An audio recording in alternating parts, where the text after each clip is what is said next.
Le réseau Natura 2000 a été mis en place par l'Union européenne afin d'enrayer l'érosion de la biodiversité sur les États membres. Composé de plus de 28 000 sites, il présente des milieux et espèces menacés à fort enjeu de conservation. Il couvre 18% de l'espace européen.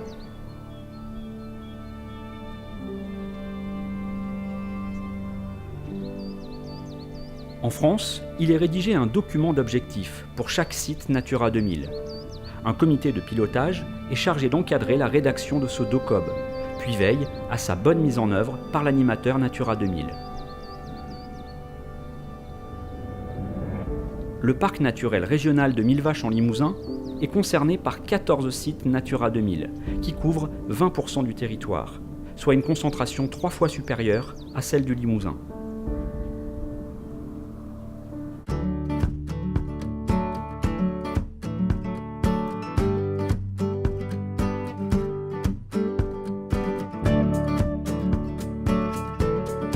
Le site Tourbière et Fontourbeux de Bonnefond et Perret-Bel-Air s'étend sur 732 hectares, au sud du territoire du parc.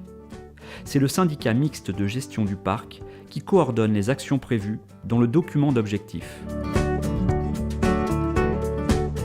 Ce site Natura 2000 doit son intérêt notamment à la présence de plusieurs ensembles de tourbières, dont celle de la Ferrière, qui s'étend sur un seul tenant sur plus d'une centaine d'hectares. Il tombe ici pas loin de 1400 mm d'eau par an. C'est cette pluviométrie généreuse et la présence du granit qui vont notamment permettre la création de ces milieux remarquables. Ces milieux sont issus de l'érosion du granit. En fait, l'eau a érodé le granit entre les puits.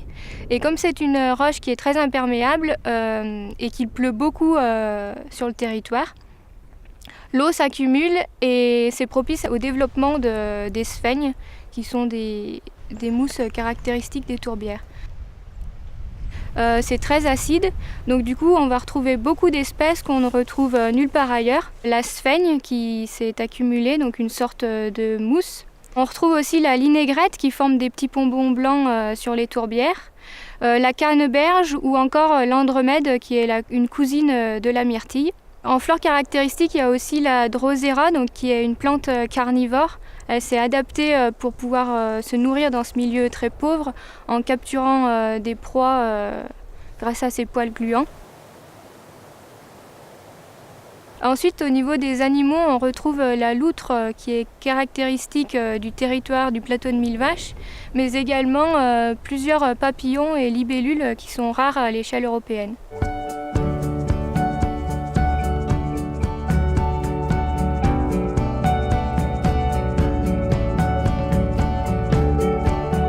Traditionnellement, la tourbe présente dans les fonds des alvéoles était exploitée par les habitants pour se chauffer, en l'absence de bois. Les packages étaient également pâturés en période estivale par les troupeaux des nombreux éleveurs présents à l'époque. À partir du milieu du XXe siècle, on assiste, comme partout sur le plateau de Millevaches, à un exode rural entraînant une déprise agricole. Encouragés par les aides de l'État, les propriétaires procèdent alors à des plantations résineuses sur les anciennes terres agricoles, allant parfois jusqu'à effectuer d'importants travaux de drainage des tourbières et des zones humides. Ces modifications vont participer à la disparition de milieux et pour avoir au final des parcelles qui restent malgré tout très peu productives.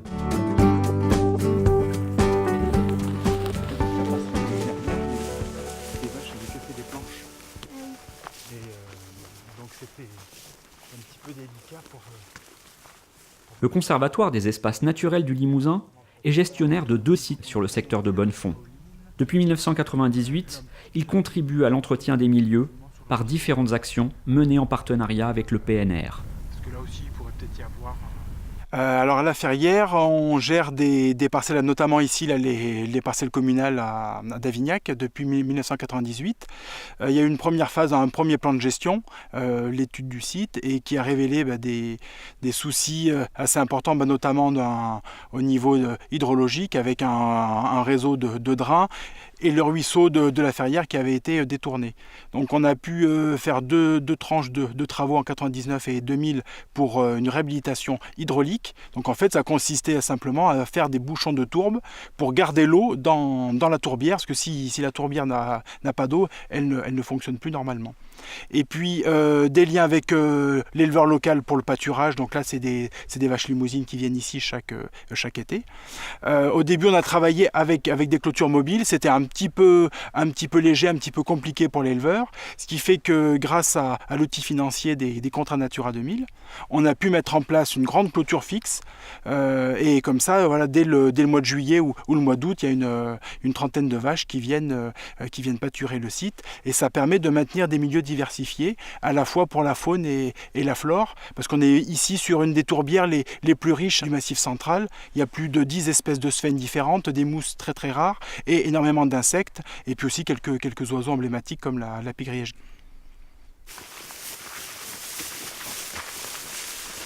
Là, il y a une jolie butte de sphène qui est en train de se constituer, avec d'ailleurs la calune et la bruyère à 4 angles. Et là on est bien sur une butte dite turfigène, c'est-à-dire qu'il y a vraiment de la tourbe qui est produite au pied de cette butte. Là on a un puits de carbone.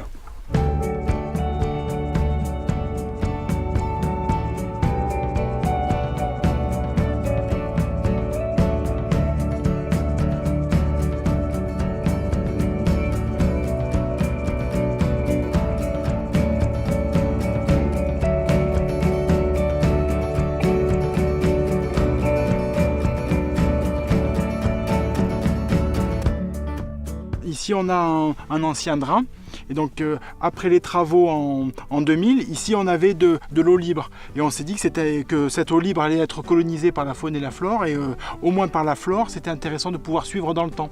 Donc ces piquets, ça matérialise donc ces placettes dites permanentes, parce que ça ne bouge pas, et là on a 15 ans de relevés qui nous permet de mieux connaître comment la végétation évolue après les travaux de restauration du site.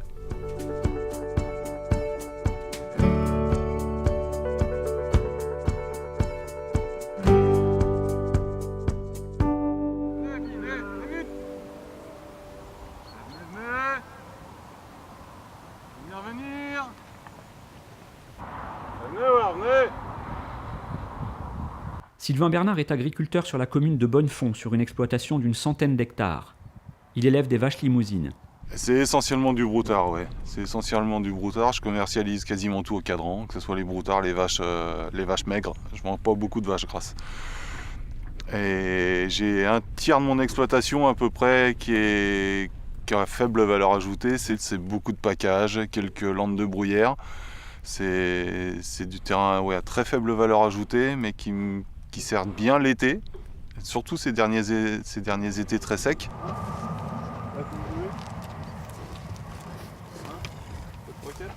Avec les gestionnaires du parc, on remplit un contrat, on s'engage à mettre les bêtes, on s'engage à faire quelques petits travaux de déboisement de ligneux, on s'engage à tenir un cahier de pâturage, c'est-à-dire qu'on dit le nombre de bêtes sur telle surface, pendant combien de temps elles occupent la surface, ce qui donne une pression de pâturage, c'est un cahier de gestion, quoi.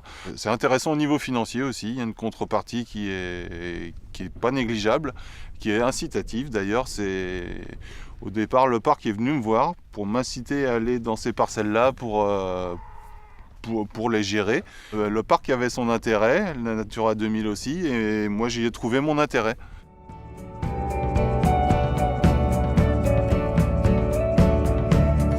Ici, les objectifs, c'est de maintenir, voire restaurer les habitats qui sont remarquables pour pouvoir protéger toutes les espèces caractéristiques qu'ils hébergent. En fait, la finalité, en quelque sorte, c'est de prouver que la conservation de la nature est conciliable avec les activités qui sont en présence.